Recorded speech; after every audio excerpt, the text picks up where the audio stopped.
Hello વિદ્યાર્થી મિત્રો, welcome to the our class. વિદ્યાર્થી મિત્રો, આજનું લેક્ચર એટલે આપણા ચેપ્ટરનો છેલ્લો લેક્ચર. અને આ છેલ્લા લેક્ચર દરમિયાન આપણે બે વસ્તુની જાણકારી મેળવીશું. અને એ જાણકારી એટલે કે રોજિંદા જીવનમાં કલીલના ઉદાહરણો જે પણ રહેલા છે તે, અને સાથે સાથે થોડાક એવા કલીલ એટલે કે પાયસના ઉપયોગોના ભાગ સ્વરૂપે તેના ઉપયોગો જોઈશું. તો કોઈપણ સમય બગાડ્યા વગર શરૂઆત જ કરીએ રોજિંદા જીવનમાં કલીલ ઉદાહરણો. હવે રોજિંદા જીવનમાં કલીલના જે પણ ઉદાહરણો છે તેમાં અગત્યના 6 જેટલા ઉદાહરણો તમારી સાપેક્ષ મેં રજૂ પણ કર્યા છે.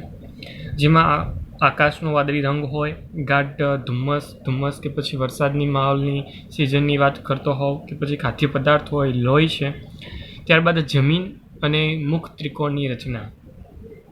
આજે તમને 6 મુદ્દા આપ્યા છે, તે ફક્ત યાદ રાખો, તેના લોજિકને તમને યાદ રાખો એટલે બહુ બધી બાબતો આના રિલેટેડ તમને સમજ પડી જશે. શરૂઆત કરીએ તો નંબર 1 પર જે મુદ્દો રહેલો છે, જે તમે ધોરણ 10થી સમજતા આવો છો કે આકાશ વાદળી રંગનું શું કામ દેખાય છે.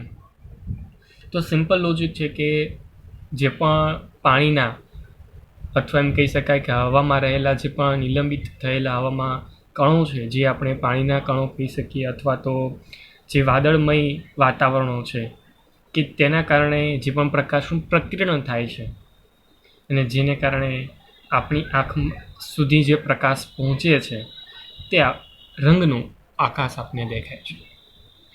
તેની પાછળ આપણે વક્રીભવન પહેલી વાર શીખ્યા હતા ને ત્યારે આ વસ્તુનો લોજિક તમને ધોરણ 10ની અંદર સમજાવવામાં આવ્યો હતો કે જ્યારે પણ પાણી સાથેના ધૂળના રજકણો હવામાં થયેલા હોય નિલંબિત, શું થયા હોય? હવામાં નિલંબિત થયા હોય. અને આ નિલંબિત થયેલા હોય કે જેને કારણે વાદળી પ્રકાશનું પ્રકિરણ થવાનું છે. વાદળી પ્રકાશનું પ્રકિરણ શા માટે? પારજાંબલી કિરણોમાંથી ફક્ત વાદળી શું કામ? કેમ કે શ્વેત પ્રકાશ તો પારજાંબલી કિરણોથી બનેલો છે. તો કદાચ તમે જાણો છો એ વસ્તુ તેની તરંગ લંબાઈ પર આધાર રાખે છે. એ અલગ કોન્સેપ્ટ આખો છે.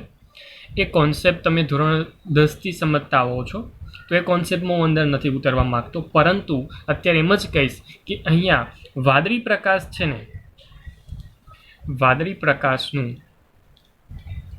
શું થઈ રહ્યું છે? અહીંયા પ્રકિરણ થઈ રહ્યું છે.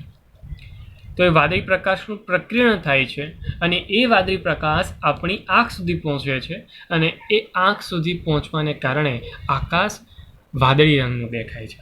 તો અહીંયા ધૂળના રજકણો જે છે ને એ આપણા માટે કલીલની પ્રકૃતિમાં રહેલા છે કે જેને કારણે પ્રકિરણનું થવું અને પ્રકિરણ થવાને કારણે આપણી આંખ સુધી વાદળી રંગનું પહોંચવું, કે જે કલીલની પ્રકૃતિને આધારે જ સમજી શકાય છે, અધરવાઇઝ સમજી ન શકાય.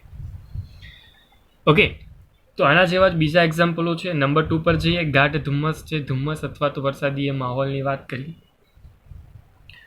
જ્યારે પણ ધૂળના રજકણો ધરાવતી હવાનો વિશાળ જથ્થો તમારી નીચેની સપાટી એટલે કે જે આપણે રહીએ છીએ, આપણો જે માહોલ છે, આપણું વાતાવરણ જે છે ત્યાં ચોક્કસ માત્રામાં આવી જાય, જેને આપણે ઝાકળ બોલીએ છીએ, અથવા તો ઝાકળના બિંદુઓથી આપણે તેને ઓળખીએ છીએ. અને તેના ઝાકળના બિંદુઓથી નીચે ઠંડો એક માહોલ તૈયાર થાય છે. કદાચ એટલા માટે જ કેમ કે તે જે પણ કણો છે ને, જે સૂક્ષ્મ પાણીના કણો જ છે, અને જે ઠંડુ વધુ પડે એટલે સ્વાભાવિક છે કે તે બિંદુમય ભાગ જે છે આપણે તેને કારણે અલગ અલગ પ્રકૃતિ સમજી શકીએ છીએ. કદાચ આપણે ધુમ્મસને તે ઓળખીએ જ છીએ, ધુમ્મસની માહોલને જોયો છે. તો મારે કહેવાની મતલબ ભાવાર્થ એટલો છે કે ત્યારે હવામાનનો જે ભેજ આ કણોની સપાટી પર સંગ્રહિત થાય, કેમ કે જે ધુમ્મસ છે ને તે ઠંડી માહોલની પ્રકૃતિની વાત છે. ગરમ માહોલની અંદર ક્યારે પણ ધુમ્મસ તમને જોવા નથી મળતો. ઠંડી પ્રકૃતિની અંદર તમને આ વસ્તુ જોવા મળે છે.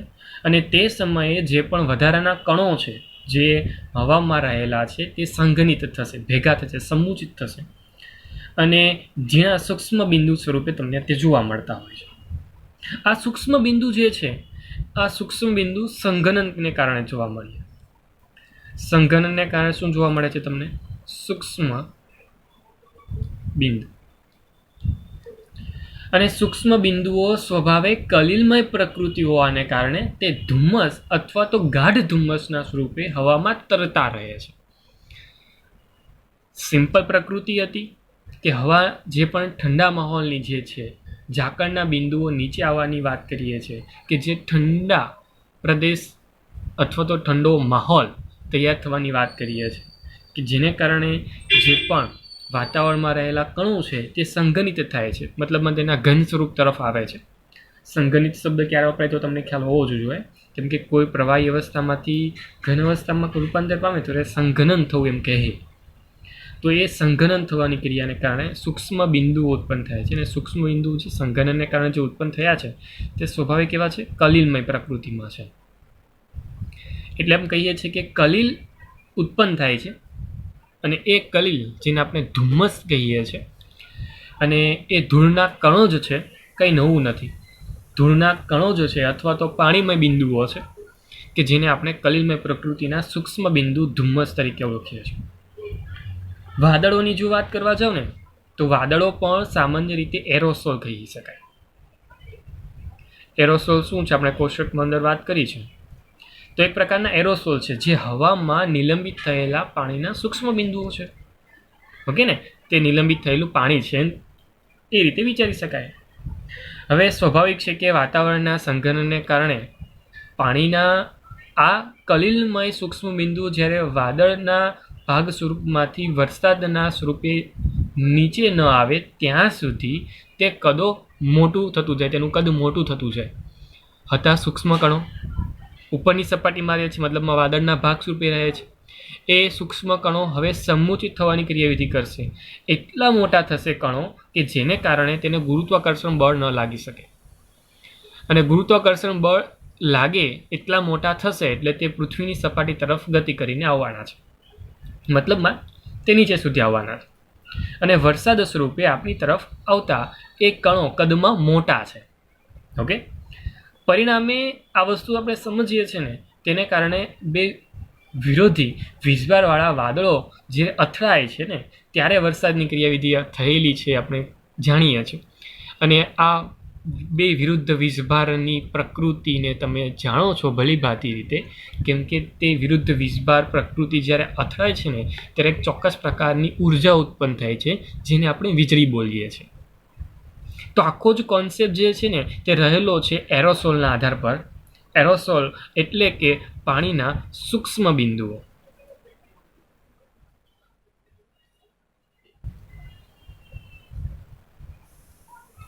ઓકે, પાણીના સૂક્ષ્મ બિંદુઓ.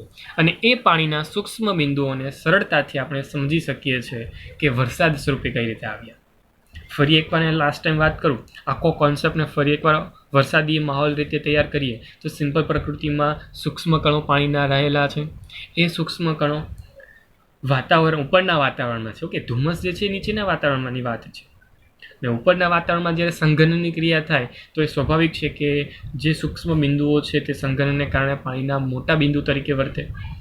અને એક ચોક્કસ પ્રકૃતિ મુજબ બે વિરુદ્ધ વીજભારવાળા વાદળો જ્યારે અથડાય છે ત્યારે તે વરસાદના ભાગ સ્વરૂપે નીચે આવે છે. અને આપણે વરસાદની જે પણ મહેફિલ છે તેને યોગ્ય રીતે માણીએ પણ છીએ, તે અલગ વસ્તુ છે.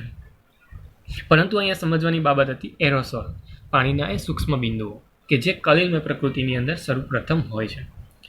ત્યાર સિવાય આના સિવાય વાત કરું વાતાવરણની તો એરોપ્લેનની પણ વાત કરીશ. અહીંયા એરોપ્લેન દ્વારા પણ આવા વાદળો તેના વિરુદ્ધ વીજભારવાળા સોલનો અથવા તો વીજભાર રહિત રેતીનો છંટકાવ કરીને કૃત્રિમ વાદળોની રચના પણ કરી શકાય છે, અને કૃત્રિમ વરસાદની પણ રચના કરી શકાય છે.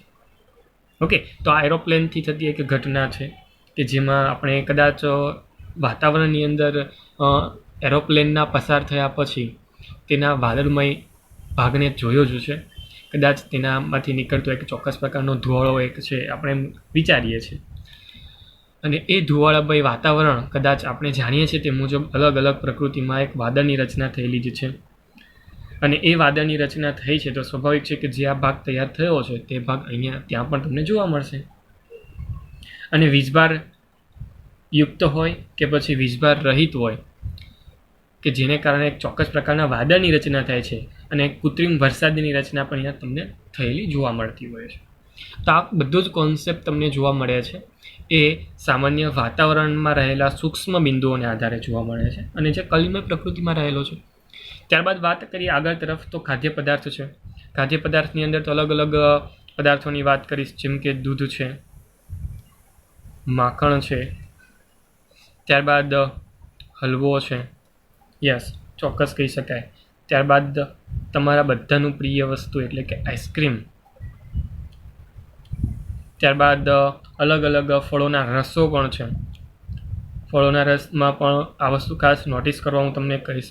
કોઈ પણ જેમ કે અત્યારની સિઝન એમ કહીશ કે તે સિમ્પલ મોસંબી મળતી હોય તો મોસંબીનો રસ ખાસ કાળજીપૂર્વક તમે ગાળીને એક પાત્રમાં એકઠું કરો અને કદાચ તેમાં એક નાના નાના પાર્ટિકલ્સ જોવા મળશે કે જેને કારણે તેનો એલોઇસ જે પણ પીળાશ પડતો રંગ જે છે ને તેનો તમને મહેસૂસ થશે અથવા તમને જોવા મળશે. એલોઇસ રંગ આવવા પાછળનું કારણ છે કલિલમય પ્રકૃતિમાં રહેલા તેના અંદરના કણો. કેમ અલગ અલગ એક્ઝામ્પલો દ્વારા તમે આ વસ્તુને યોગ્ય રીતે સમજી શકો છો. ઓકે ને, ચાલો આગળ વાત કરું લોહી વિશે. ચાલો લોહીની બાબત સમજાવતો પણ એમ જ કહીશ કે લોહી અલગ અલગ કલિલમય પ્રકૃતિનો જ એક ભાગ છે અને એમાં પણ એક સામાન્ય પદાર્થની વાત કરું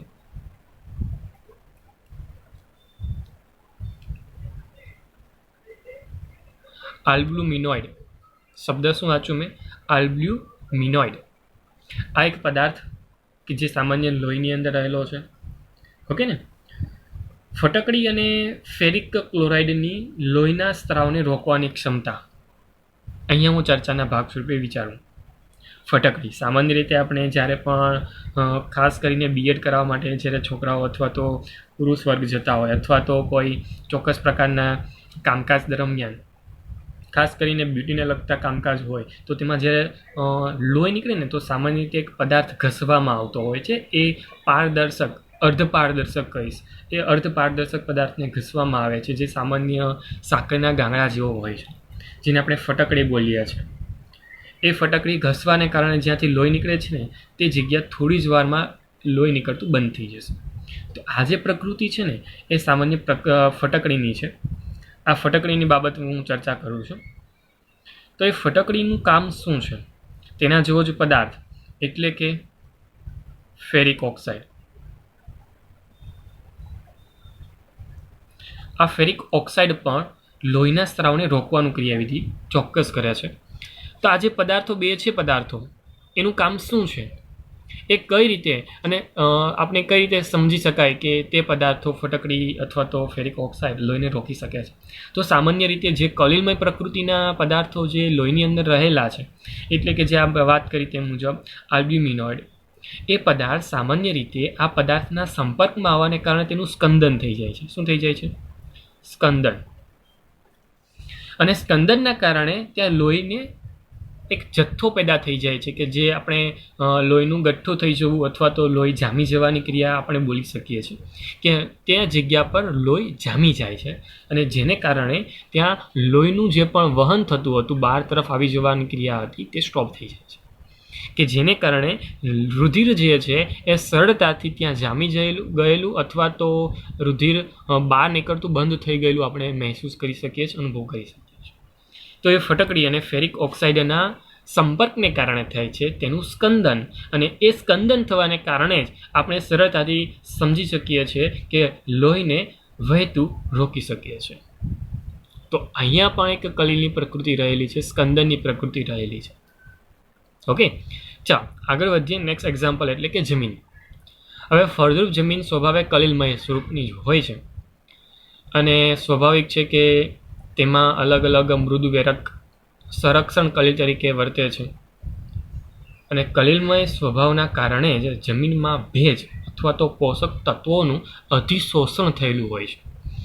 જો ફળદ્રુપ જમીન નથી, સમજો ખાસ કાળજીપૂર્વક, જો ફળદ્રુપ જમીન તમારી પાસે છે અથવા તો નથી, કોઈ પણ એક કોન્સેપ્ટને ધ્યાનપૂર્વક તમે સમજો, તો એમાં જો એમ કહું કે ફળદ્રુપ જમીન છે તો એમાં વાત થાય તેના જમીનના ભેજની અથવા એમ કહી શકાય કે તેની જે પણ સંગ્રહ શક્તિ છે, પાણીની સંગ્રહ શક્તિ તેની, અને સાથે સાથે તેના પોષક તત્વોની. આ બે પ્રકૃતિ સામાન્ય રીતે સમજાવે છે કોઈ પણ જમીનની ફળદ્રુપતાને. જેટલી ક્ષમતા સારી હોય પોષક તત્વોનું અધિશોષણ કરવાની, એ જમીન તેટલી વધુ ફળદ્રુપ હોય. અને આ અધિશોષણની પ્રકૃતિ જે છે ને સામાન્ય કલિલમય પ્રકૃતિને આધારે સચવાયેલી હોય છે. અને કલિલમય સ્વરૂપમાં જ જમીન રહેલી છે. કેમ કે જમીનમાં વાત કરીશ તો માટીનો થોડોક એવો ભાગ લેશો તમે, એટલે તમે માટીનો થોડોક ભાગ લેતા પાણીમાં નાખતા તમને એક ડોળું પાણી જોવા મળે છે. સારી રીતે તમે હલાવો તેને એક એક પાર્ટિકલ્સને અલગ કરો એટલે થોડાક પાર્ટિકલ્સ નીચે બેસી જશે. બાકીના પાર્ટિકલ્સને કારણે જે પણ દ્રાવણ છે ને એ ધૂંધળું જ રહેશે. હવે ધૂંધળું પાર્ટિકલ્સવાળું જે પણ પાણી છે ને એ પાણીમાં જે ઉપરના માધ્યમમાં રહેલા કણો કે જે નીચે નથી બેઠેલા અથવા નથી બેસતા એ કણો કલિલ છે. કેમ કે તેનું કદ એટલું નાનું છે કે જેને કારણે તેનું ગુરુત્વાકર્ષણ લાગતું નથી. તેનું જે પણ સ્વરૂપ છે એ ચોક્કસ સ્થાયીતા પામેલું છે કે જેને કારણે તે ચોક્કસ પ્રકારની અધિશોષણ ક્ષમતા પણ ધરાવે છે, કલિલમય પ્રકૃતિ પણ ધરાવે છે. તેને કારણે તેની ફળદ્રુપતાનું આપણે ચોક્કસ માહિતી વિશે મેળવી શકીએ છીએ અથવા ચોક્કસ માહિતી વિશે જાણકારી લઈ શકીએ છીએ. તો અહીંયા પણ કલિલની બાબત સંકળાયેલી છે, સચવાયેલી છે. તેને લક્ષીને જ મુખ ત્રિકોણની રચના જે પણ ચર્ચામાં લઈ શકાય. સામાન્ય રીતે નદીનું પાણી માટીનું કલિલમય દ્રાવણ જ છે. ઓકે ને, નદીનું પાણી સામાન્ય કલિલમય પ્રકૃતિ જ રહેવાની છે કેમ કે ત્યાં માટીનું એક ચોક્કસ પ્રકારનું આવરણ રહેલું છે. દરિયાનું પાણી સંખ્યાબંધ રીતે વિદ્યુત વિભાજ્ય ધરાવે છે. આ ખાસ યાદ રાખજો. જો નદીનું નામ લો તો અહીંયા માટીનો સમાવેશ થશે. ઓકે, અથવા એમ કહીશ કે માટીમય કલિલમય પ્રકૃતિ છે. અને જો એમ કહેતો કે દરિયાનું પાણી છે તો દરિયાના પાણીમાં જ્યારે હું વાત કરું તો સંખ્યાબંધ રીતે વિદ્યુત વિભાજ્ય ધરાવતું હોય છે. નદીનું પાણી જ્યારે દરિયામાં ભળે ને ત્યારે દરિયામાંના જે પણ પાણીમાં રહેલો વિદ્યુત વિભાજ્ય પદાર્થ માટીના કલિલમય કણનું શું કરશે? સ્કંદન કરશે અને પરિણામે મુખ ત્રિકોણ પ્રદેશની રચના થાય. એટલે સામાન્ય રીતે જે મુખ ત્રિકોણ પ્રદેશ જે છે ને એ સામાન્ય કોઈ પ્રકારના કાપથી બનતો હોય અથવા તો આ બે પાણી જ્યાં મિશ્ર થતા હોય ને, નદીનું પાણી કે જે સામાન્ય રીતે માટીમય હોય છે અથવા તો માટીમય કલિલ સ્વરૂપ છે, અને દરિયાનું પાણી કે જે સામાન્ય વિદ્યુત વિભાજ્ય પદાર્થ ધરાવે છે. આ બંનેના સમન્વયથી મુખ ત્રિકોણ પ્રદેશની રચના થતી હોય. જ્યાં ડેલ્ટા ત્રિકોણની રચના જે આપણે બોલીએ અથવા ડેલ્ટાની રચના જે બોલીએ છીએ તેની વાત કરીએ છીએ. તો સિમ્પલ પ્રકૃતિ સમજી શકાય કે કલિલની દૃષ્ટિકોણથી જ્યારે આ માટીમય કણો છે તે માટીમય કણો એટલે કે કલિલમય કણો છે અને વિદ્યુત વિભાજ્ય આપણે જાણીએ છીએ વધુ પડતો વિદ્યુત વિભાજ્ય નાખી દઈએ ને તો આપણા જે પણ કલિલમય દ્રાવણ છે ને તેનું સ્કંદન થઈ જતું. તો અહીંયા એ જ પ્રકૃતિ છે કે દરિયાનું પાણી સાથે માટીમય કલિલમય કણો મિશ્ર થશે એટલે કલિલમય કણનું શું થઈ જાય? અહીંયા સ્કંદન થઈ જશે. શું થઈ જશે? સ્કંદન. અને સરળતાથી આપણે સમજી શકીએ કે સ્કંદન થવાને પરિણામે ત્યાં ચોક્કસ પ્રકારના ક્ષારીય ભાગ સ્વરૂપે તમને મુખ ત્રિકોણ પ્રદેશની રચના થયેલી જોવા મળે છે. તમ અલગ અલગ 6 એક્ઝામ્પલો દ્વારા તમે સરળતાથી સમજી શકો છો. એ હતા અમુક તેના રોજિંદા જીવનના એક્ઝામ્પલો. વિદ્યાર્થી મિત્રો, આગળ વધું તો બીજો ભાગ એટલે કે પાયસના થોડાક એવા ઉપયોગો. વિદ્યાર્થી મિત્રો, આ ઉપયોગોને પણ ખાસ એવા તમારે યાદ રાખવાના છે અને ઉપયોગોની વાત કરીશ ને તો કુલ આ 8 ઉપયોગો છે. અને 8 ઉપયોગોને તમે ખાસ અને કાળજીપૂર્વક યાદ રાખજો કેમ કે તમને નાના નાના સવાલના ભાગ સ્વરૂપે અથવા તો વૈકલ્પિક સ્વરૂપે તમને પૂછાય છે. પૂછવામાં કોઈ લાંબી ચર્ચાના ભાગ સ્વરૂપે પૂછાતા નથી, પરંતુ અમુક એવા એક્ઝામ્પલો છે જે અટપટી રીતે તમારે યાદ રાખવા પડશે, જે અટપટા તો છે જ. હું જો સાબુ અથવા પ્રક્ષાલકોની વાત કરું ને તો ઓલરેડી આપણે સમજી ચૂક્યા છે કેમ કે આપણે એમ વાત કરી છે અલગ અલગ પ્રક્ષાલકોને આધારે કે ચોક્કસ સપાટી પર કોઈ ડાઘ છે તો એ ડાઘ પર અથવા તો એ ડાઘની પ્રકૃતિ પર ચોક્કસ પ્રકારના આપણા એ ડિટર્જન્ટના પાર્ટિકલ્સનું આવવું અથવા તો સાબુના કણોનું આવવું અને ચોક્કસ પ્રકારનો એક મિસેલ રચનાના ભાગ સ્વરૂપે મિસેલ રચાવો અને એ મિસેલ સામાન્ય રીતે આપણે પ્રકૃતિમય રીતે આપણે જાણીએ છીએ તે મુજબ સામાન્ય 2 પ્રકારની પ્રકૃતિ દ્રવ્ય અનુરાગી અને દ્રવ્ય વિરાગી સોલથી બનેલી હોય છે. અને આમ અલગ અલગ રીતે આખો કલિલમય ભાગ સ્વરૂપે આપણે આ ભાગને સમજ્યો છે. ઓકે, તો એને ચર્ચાના ભાગમાં અત્યારે હું સામેલ કરતો નથી. ચાલો શરૂઆત કરીએ નંબર 1થી. નંબર 1 છે કોટરલ દ્વારા અવક્ષેપક તરીકે. હવે પહેલાના ભાગ સ્વરૂપે પહેલો ભાગ જે દર્શાવે છે તેમાં છે ધુમાડાના અવક્ષેપન તરીકે. ધુમાડો એ હવામાં કાર્બન અથવા તો આર્સેનિકના સંયોજનો અથવા તો ધૂળ અલગ અલગ કલિલમય પ્રકૃતિને આધારે બનેલું છે. અને એ ધુવાળો પ્રકૃતિ અલગ અલગ હોવાને કારણે એનું ચોક્કસ પ્રકારની પ્રકૃતિ અહીંયા માપવાની વાત થયેલી છે, અથવા તો તેના અવક્ષેપીય અથવા તો તેના ધુવાળાની પ્રકૃતિ ઉત્પન્ન થવાની વાત કરેલી છે. સિમ્પલ પ્રકૃતિ શું છે, આકૃતિમાં હું શું દર્શાવવા માગું છું, તો એ આકૃતિ જે છે ને સામાન્ય રીતે કોટરલ દ્વારા અવક્ષેપનની છે, કે જેની અંદર અલગ અલગ ચર્ચાના ભાગ સ્વરૂપે પહેલાં હું થોડીક માહિતી તમને આપી દઉં કે જેને કારણે તમને એના આ ચેમ્બર વિશેની સમજ મળી જાય. ધુમાડો, હવે ધુમાડો ચીમનીમાંથી બહાર આવે અને બહાર આવે તે પહેલાં તેને એક ચેમ્બરમાંથી પસાર કરવામાં આવે છે. અને આ ચેમ્બરમાં ધુમાડા વડે વહન કરતા વીજ ભાર વિરુદ્ધ, ખાસ સાંભળજો, ધુવાળો જે ચેમ્બરમાં જાય છે ને એ ચેમ્બરની વાત કરું છું.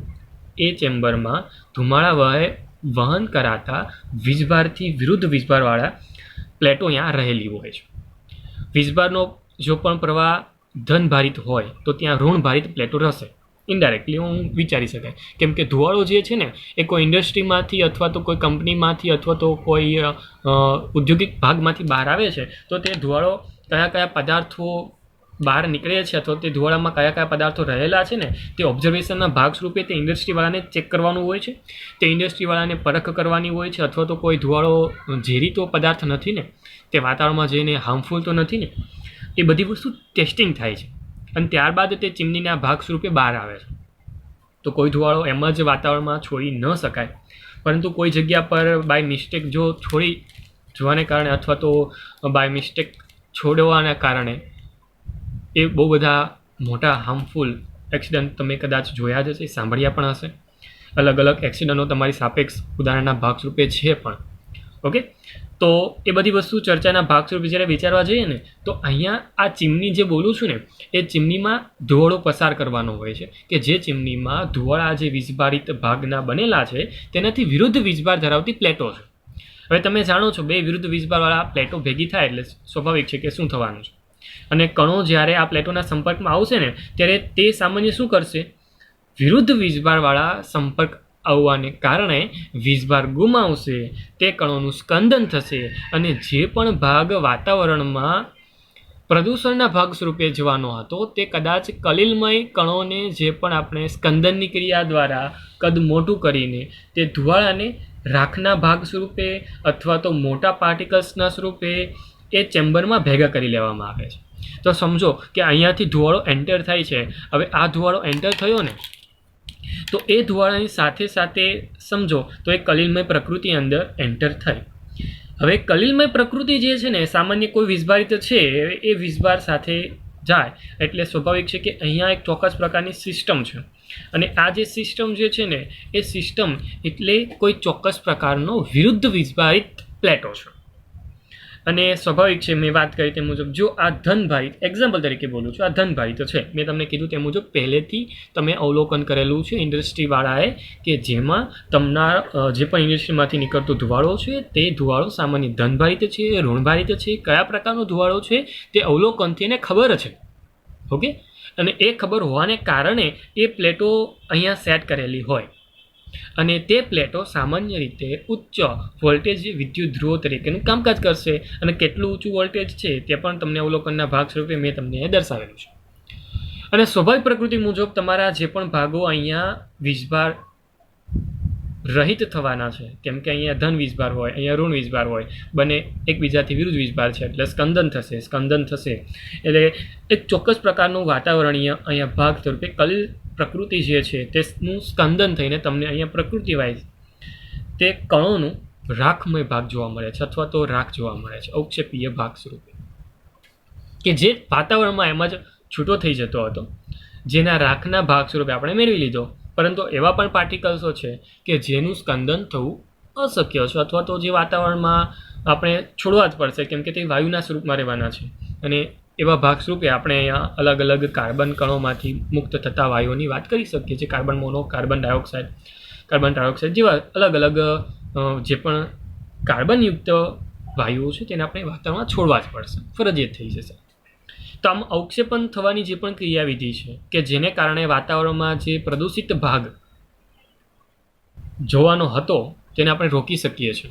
ઓકે, અને સરળતાથી તેનું આપણે અવલોકન કરી શકીએ છીએ, અને અવલોકનના ભાગ સ્વરૂપે આપણે તેનું સ્કંદન કરીએ, અને એ સ્કંદનના ભાગ સ્વરૂપે તે કલિલમય ભાગને સ્કંદન કરીને કણોને અલગ કરી લીધા ધુવાળામાંથી. ક્લિયર? આઈ વિશ કે તમને આ માહિતી સરળતાથી સમજાય. જે પણ મારા બોલવાના સેન્ટેન્સ તે ખાસ સાંભળતા રહેજો, કેમ કે હું બોલું છું અહીંયા વધારે, લખવાનું કામકાજ હું થોડું ઓછું કરું છું, પરંતુ જે બોલું છું તે ખાસ કાળજીપૂર્વક સાંભળતા રહેજો. ઓકે, ચાલો હવે આગળ તરફ વધીએ. તો નંબર 2 પર તમારા માટે આવે છે પીવાના પાણીના શુદ્ધિકરણમાં. હવે વિદ્યાર્થી મિત્રો, તમારા ઘરની અંદર આરો પ્લાન્ટ હશે, અથવા તો એક ચોક્કસ પ્રકારનું મશીન કે જે પાણીના શુદ્ધિકરણ માટેનું છે, અને જે સામાન્ય રીતે અલગ અલગ શુદ્ધિકરણની પ્રકૃતિને આધારે સંકળાયેલું છે, જેમાં પાણીનું શુદ્ધિકરણ થાય છે. શુદ્ધિકરણમાં શું થાય છે તો નોર્મલી વાત કરું તો કુદરતી સ્ત્રોતમાંથી આવતું પાણી જે નિલંબિત અશુદ્ધિઓ ધરાવતું હોય છે, કે જેમાં સામાન્ય અશુદ્ધિઓ હોય જ છે. કુદરતી પાણી જે પણ હોય, કોઈ પણ સ્ત્રોત લઈ લો, વરસાદી પાણી છે તો પણ તેમાં પણ છે, અને નોર્મલી કોઈ ક્લીન વોટર નદીના પાણીની વાત કરું, ઝરણાના પાણીની વાત કરું, તો એમાં પણ નિલંબિત અશુદ્ધિઓ રહેલી છે. તો એ નિલંબિત અશુદ્ધિઓ જે છે સામાન્ય આપણે અલગ અલગ પ્રકૃતિ મુજબ એ પાણીની વાત કરીએ ને, તો અલગ અલગ પ્રકૃતિ મુજબ આપણે તેને શુદ્ધ કરવાની વાત કરતા હોઈએ. જેમ કે ફટકડી નાખી દઈએ. હું અહીંયા સિમ્પલ પ્રકૃતિ સમજાવું છું. ફટકડીને ઉમેરવાની. આપણે કોઈ ટાંકો છે અથવા તો કોઈ સંગ્રહિત ભાગ તરીકે આપણે કોઈ પદાર્થ લઈએ છીએ અને ત્યાં ફટકડી નાખી દઈએ છીએ, મતલબમાં પાણી સ્ટોર કરીને રાખેલું છે તેની અંદર તમે ફટકડી નાખો છો. ફટકડી નાખવાને કારણે જે પણ નિલંબિત અશુદ્ધિઓ છે ને તે બધી જ તળિયે બેસી જાય છે. ફટકડી નાખ્યા પહેલાં પાણી દૂષિત લાગતું હતું, પારદર્શક અને ક્લીન નહોતું લાગતું. ફટકડી નાખવાને કારણે તે તળિયે બેસી જાય છે બધી જ અશુદ્ધિ, અને પાણી તમારું ક્લીન અથવા તો પારદર્શક જે આપણે કદાચ જોઈ પણ શકીએ છીએ. અને આ અવલોકન કરવું હોય તો તમારા ઘરની ટાંકીની અંદર ફટકડી નાખી જોજો, અને ત્યારબાદ ક્લીન થયેલું પાણી જોઈ શકો છો. હા, ક્લીન પાણી જ હોય તો એમાં કોઈ પ્રકારનો ફેરફાર તમને નથી દેખાવાનો, પરંતુ જો થોડુંક એવું ડોહળું દેખાય છે પાણી, તો તમે તેમાં ફટકડી નાખજો અને તમારા ઓબ્ઝર્વેશન જોઈ શકો છો.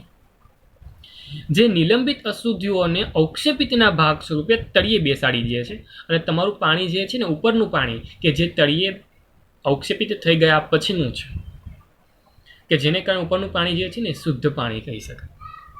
તો આમાં ફટકડી જે છે ને એ સામાન્ય શુદ્ધિકરણના ભાગ સ્વરૂપે આપણે સમજી શકીએ છીએ.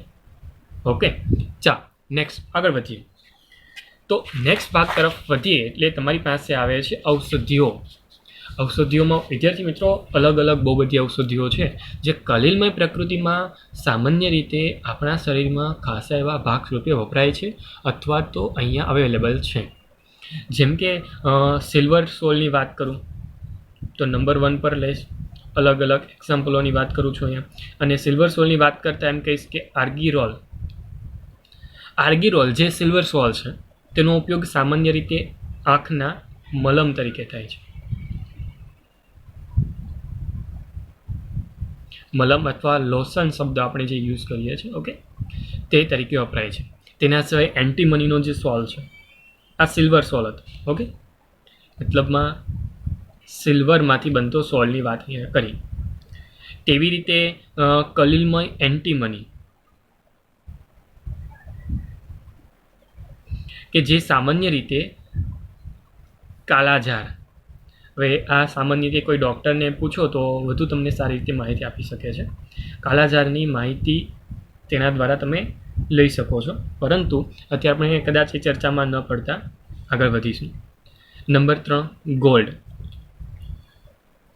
હવે આ ગોલ્ડ જે છે ને તેને પણ એક સોલમય પ્રકૃતિ સામાન્ય એવી રીતે આંતરસ્નાયુઓ જે પણ છે એ આંતરસ્નાયુઓમાં ઇન્જેક્શનના ભાગ સ્વરૂપે આપણે એન્ટર કરવાના હોય છે અને તે આંતરસ્નાયુઓના અલગ અલગ ભાગ સ્વરૂપે દવાના ભાગ સ્વરૂપે આપણે યુઝ કરીએ છીએ. તો આંતરસ્નાયુનું ઇન્જેક્શન જે બને છે તે સામાન્ય ગોલ્ડના સોલમાંથી બનતું હોય છે. ત્યારબાદ એક અગત્યનો ભાગ સ્વરૂપે આપણે મિલ્ક ઓફ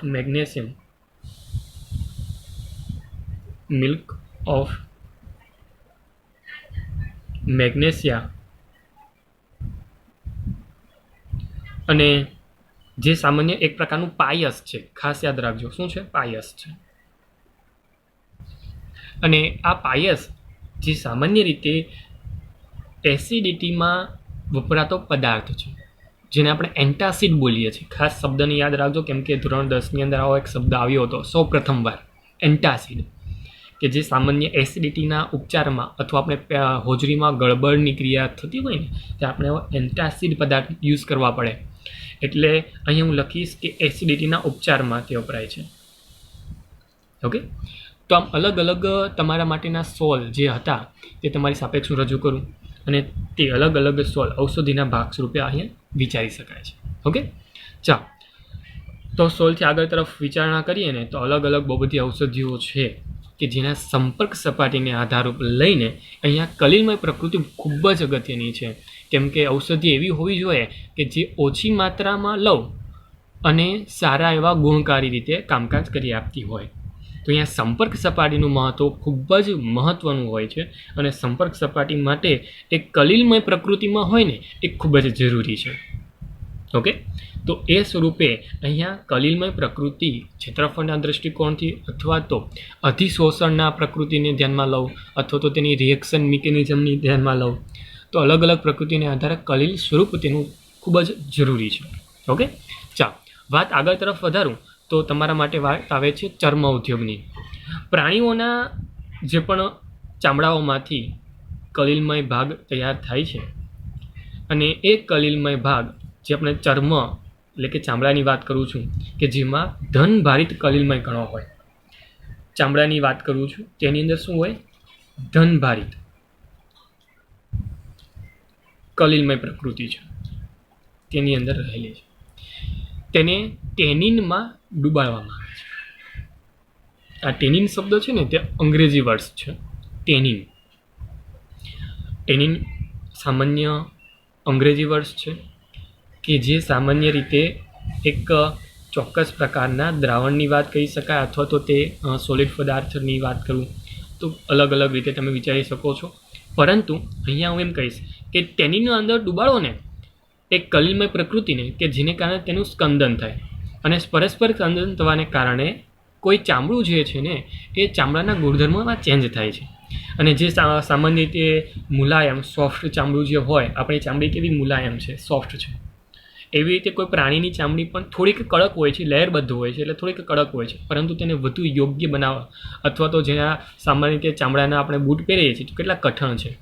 તો અહીંયા આ સ્કંદન જે થવાની ક્રિયાવિધિ છે તેનીને કારણે જે સ્કંદન થાય છે અને એ સ્કંદનને કારણે જે ચામડું છે ને એ કઠણ બને છે અને આ પદ્ધતિ સામાન્ય રીતે ચર્મ ઉદ્યોગમાં વપરાય છે.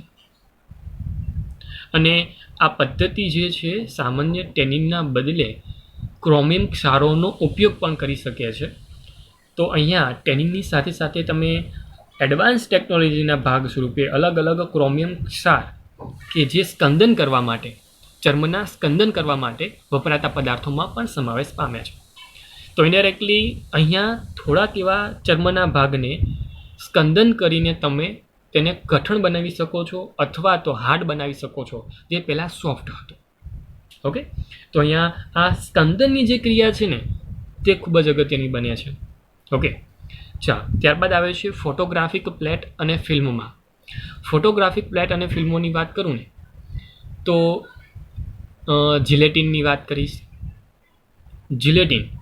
જિલેટિનમાં સામાન્ય પ્રકાશ સંવેદનશીલ સિલ્વર બ્રોમાઇડનો ઉપયોગ થાય અને તમે ધોરણ 10 મને યાદ છે તે મુજબ ધોરણ 10ના ચેપ્ટરના ભાગ સ્વરૂપે તમે પહેલીવાર સમજ્યા હતા કે બ્લેક એન્ડ વ્હાઇટ ફોટોગ્રાફીની અંદર સિલ્વર બ્રોમાઇડનો ઉપયોગ થાય, એજીબીઆરનો ઉપયોગ થાય.